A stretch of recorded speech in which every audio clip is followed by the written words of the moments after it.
Good evening, everybody. My name is Ezinne and I'm here once again to continue our training on a woman's right to dream and the up you life. How are you all doing and how was your week? I hope everybody had a fantastic week just like I did. Thank you so very much for the amazing feedback. You've just made it worth my while to just come in here and record and try to pass on the little knowledge that we've been blessed with to you. For the woman who said she enjoyed the training and this is like a wake-up call for her, this is all she requires to start. Thank you. Can't wait to see you stand up and keep running. And for the woman that has multiple dreams, oh my God, I wish I was in your shoes.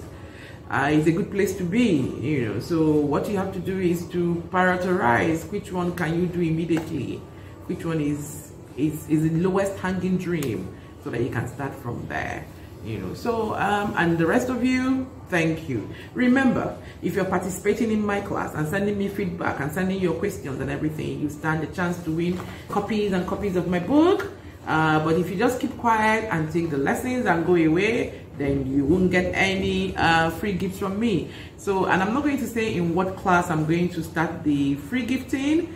I'll just surprise all of you one day and that will be it. So we'll continue today and I'll read again from our manual, Up You. What we're talking about today is standing up. So we're going back to continue the series on standing up. Yeah. Standing up may turn out to be one of the toughest decisions you'll ever have to make because it starts from here. This is a point where you acknowledge that you have the responsibility to initiate the steps that can potentially change the trajectory of your life. So if you want to move from point 0 to point A, you must first of all make the decision to stand up.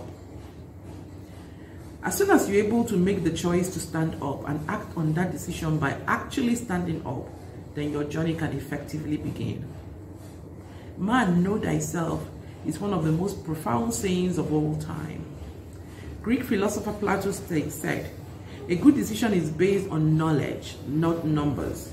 Without self-knowledge, it is almost impossible to live an authentic life. You are not made like any other person. No two people are exactly alike. You have a purpose like no other. It may be similar to someone else's purpose, but the distinct flavor or perspective you bring in the course of achieving your purpose cannot be the same as someone else, because we're each unique in our being, makeup, and calling. No one can invalidate you. So who made the decision to stand up after the last class?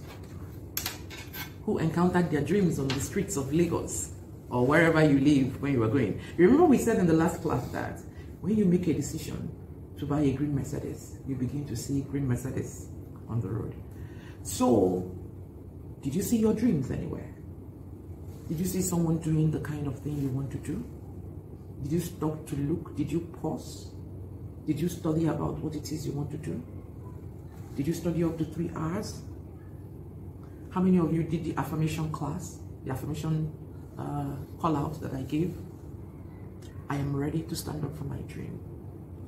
I am ready to stand up for my dream. I am ready to stand up for my dream.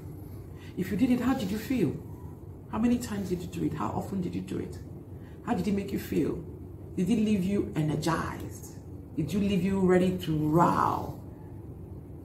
Did it excite you that you're finally ready to stand? Because sincerely, if you didn't do any of these things and give you the kick, then you're not just quite ready to stand up. If you're ready to stand up, your adrenaline will be pumping, you'll be excited, you'll be full of life. You want to just put your teeth in it and go. Because you know that in doing this, you'll find fulfillment. And by fulfillment, I'm not just talking money. I'm talking the fact that you live and you are happy in and of with yourself and with what you're able to do. You are now a productive, contributory somebody in the society in which you find yourself. So bravo to all those who are ready to stand up. The journey just started for you. We'll go right into it. I'm still awaiting your dreams. It's trickling in. But let me say something. Please do not write for me, I want to be a paint maker. That's not a smart dream. you have to make your dreams smart. What does that mean? It has to be specific, it has to be measurable, it has to be attainable, it has to be realistic, and it has to be time bound. Let me share an experience with you. I'm on a weight loss journey, and I told my coach, I want to lose 20 kg. And she goes, you won't do it. And I'm like, why? She says, because it's not smart. And I said, oh, I should have known that. I'm always constantly teaching people about smart objectives and smart goals. So how come I'm just doing the opposite of what I normally teach? And so I made that goal smart. I said, I want to lose 20 kg in the first instance, within this time frame, doing this and that and that, and that and that and that. And so now she's able to hold me accountable with the specifics that I set to her. And that's what I also want to be able to do with you, with your dreams. So make your dreams smart, ladies, please. So I'm going to return the few that I've already received so that you can go ahead and incorporate the specifics in it. So we'll be able to hold each other accountable. So I can ask you, so have you done this? So did you do this? So where are you at? So what points? So what next? And what next? And what next? Until you finally begin to run with that dream. So now I'm going to talk to you about something, and I'll read it first from our manual up here. It says,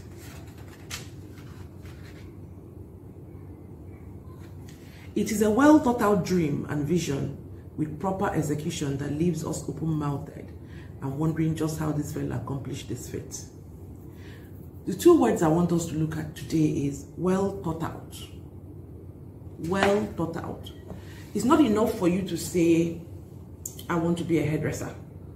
You must sit down and think about it. What kind of hairdresser? Like I tell people sometimes, the president's wife has a hairdresser. The president's wife hairdresser is obviously not the same kind of hairdresser that you find in the market. But guess what? Both of them are what? Hairdressers. They do hair. So when you have that dream, you need to drill down a bit more. Drill down. What kind of hairdresser do I want to be? Do I want to be a mobile hairdresser going from house to house to do hairdressing? Do I want to have a location where I will site my hairdressing salon and people come to me? If you don't drill down and define these things, you may just find yourself just roving, and then you start saying what people normally say, I don't have money to do this. Maybe and obviously your problem is not money, but because you have not drilled down on that dream, you say, I want to be a hairdresser, but no money, no capital. Because if you look a little bit more, you might see that you don't need capital to put down to get a store. You just might become a mobile hairdresser. So you go from house to house fixing hair.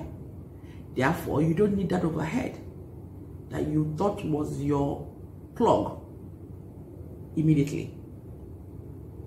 It's also important for you to define for yourself a mission statement and a vision statement. You must know who you are.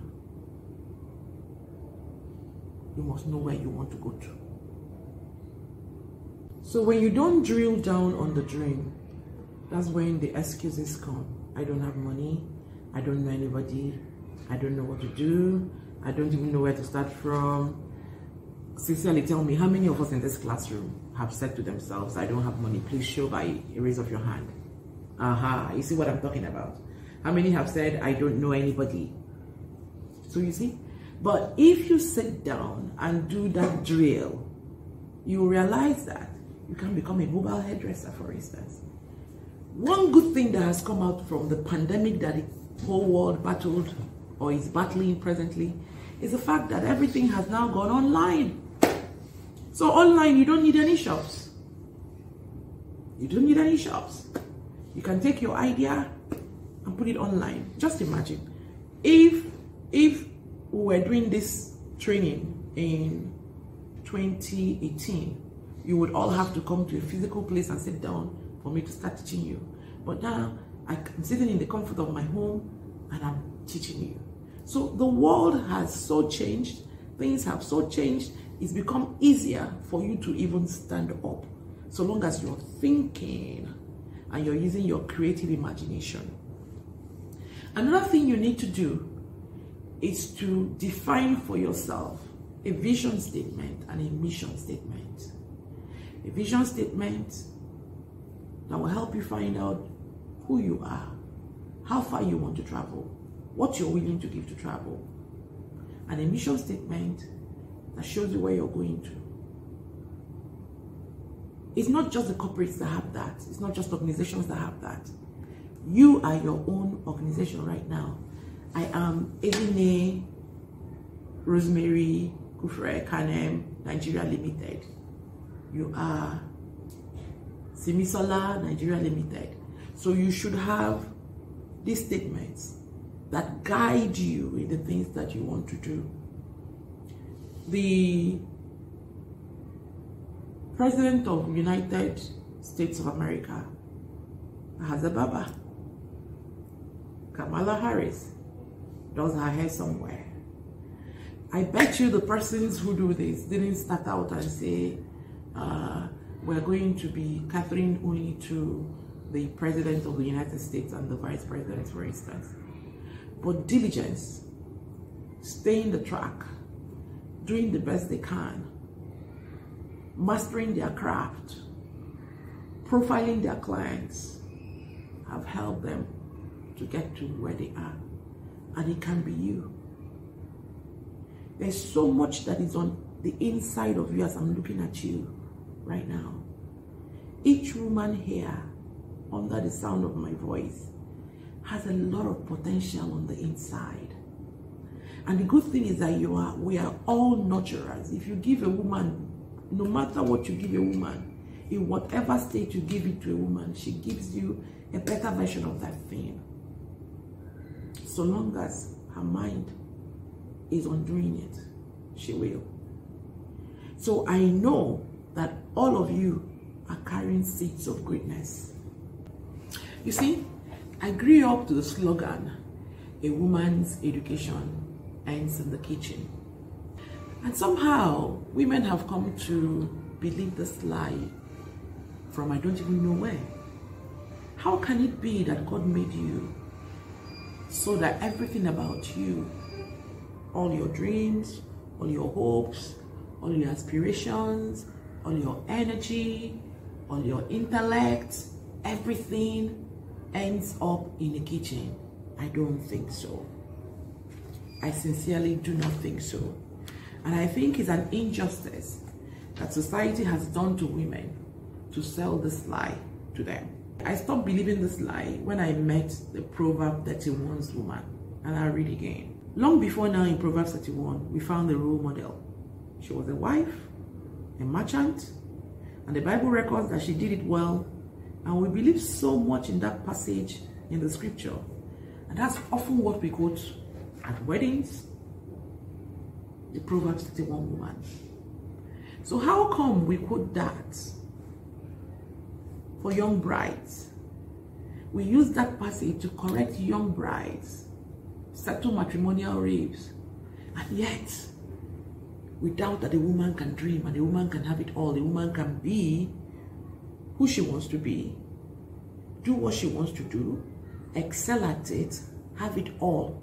Wife, mother, entrepreneur, whatever, career, goal-oriented woman. That particular passage put paid to it for me. You can't stand up. Doesn't matter when you wake up. When you wake up, like I said in the last class, is your morning. And I'm grateful for that woman who says she's just waking up now and it's her morning. So when you wake up, and then you now decide you want to stand up, you go on and you do that. But First things have to be first. As we are all in this class now, we are all very different. We're in all very different stages of our lives. So someone is in chapter 1 of their life, the next person is in chapter 7 of their life, the next person is in chapter 22 of their lives. It will be very wrong for me to use the life of the person in chapter 22 to teach the person that is in chapter 1. What does that mean? It simply means that you stand up for your dream. Now, that you stand up for your dream does not mean that you abdicate on the things that you're supposed to be doing. If you're a newly married woman and you're in a childbearing age, then of course your first thing is your family. You can't wake up and say, because I carry a dream in my heart, I'm going to run away and not look after my young children and not be there to look after my family and then take off and be chasing your dreams. No. For you, you may start the dream, but start it small and keep it on the burner while you go through the process of bearing your children and raising your children. And then the moment the children fly the nest, the moment they get to a certain age, maybe when they enter secondary school, then you have more latitude to do what? To scale that business. Then you can begin to scale the business. I won't sit here and teach a woman how to abandon what is first for a dream. No. You can do both pari passu using your God-given knowledge to be able to manage all simultaneously. So please bring out your notebooks again and give me those smart dreams so that we can knuckle down and then roll from there. In closing, I'm going to say, why are you drawn to success? Because I know that every single one of you wants to be successful. And that's why you have made time available to be in this class. You're looking for a way to express the gift that you carry. You're looking for a way to attract success to yourself. Why are you drawn to success? I'll read again from the book.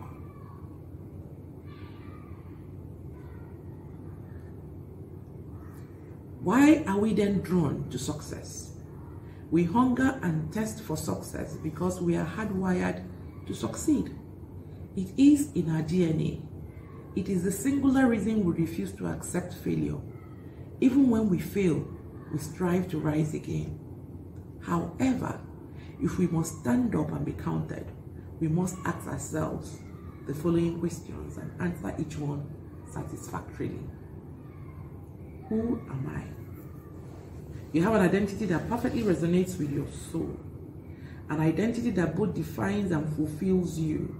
It goes way beyond your name, your surname, your race, your nationality, and state of origin or social security number. You need to dig deeper to find the true answer to the question of who you really are. It will involve deep introspection and reflections as you ask yourself questions such as, why do I like the things I do? Why do I dislike certain other things? Why do my interests and passions run the way they do? Knowing who you are is at the bedrock of finding your purpose and going on to live a fulfilling life. So ladies, like I said the last time, it's time to remove the searchlight from the externals and put it on the internals. It is first within, then without. You cannot give what you do not have. So you need to go back and keep searching and keep drawing out yourself. It will shock you. You know, there's this adage that says, you never know how strong you are until strength is the only thing required of you or the only thing you have to give. And then you just bring out your strength and you're wondering, is this me? You can excel at whatever it is you set your mind on. You know, when I was growing up, we were told that you can either be a science student or an art student.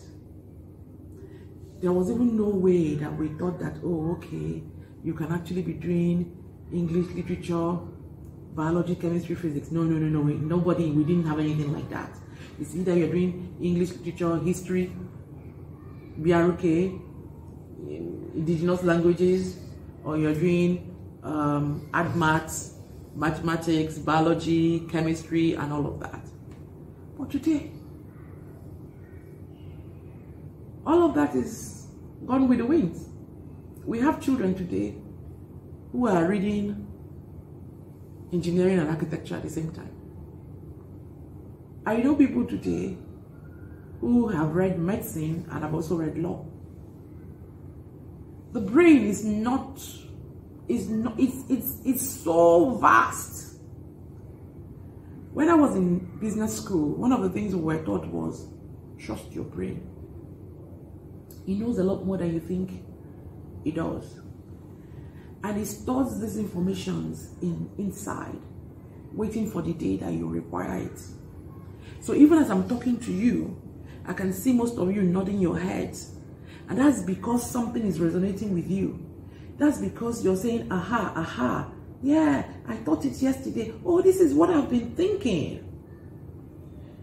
You've never met me before, so I couldn't have known what you were thinking. But your brain knows all that it has seen and all that it has stored, and is patiently waiting for you to ask it, to demand of it, to bring it forth for you. So like I was told in business school, I'm saying to you today, trust your brain. Believe in yourself. Because you know what? If you don't trust your brain, how do you want somebody else to trust it? If you don't believe in yourself, how do you want somebody else to believe in you?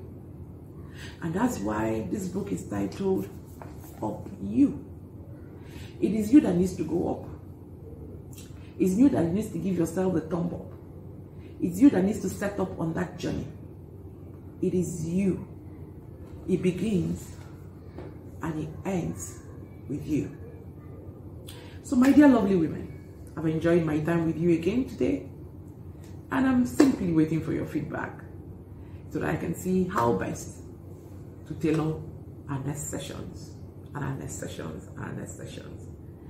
In the meantime, in the interim, till we come your way again next week Saturday, be good and tell yourself, I am good enough. I am standing up for my dreams. I am who I want to be, and I'm where I want to be, and I'm going to bloom where I've been planted. Until next time, up you. Oh, your mercy never fails me. And all my days I've been held in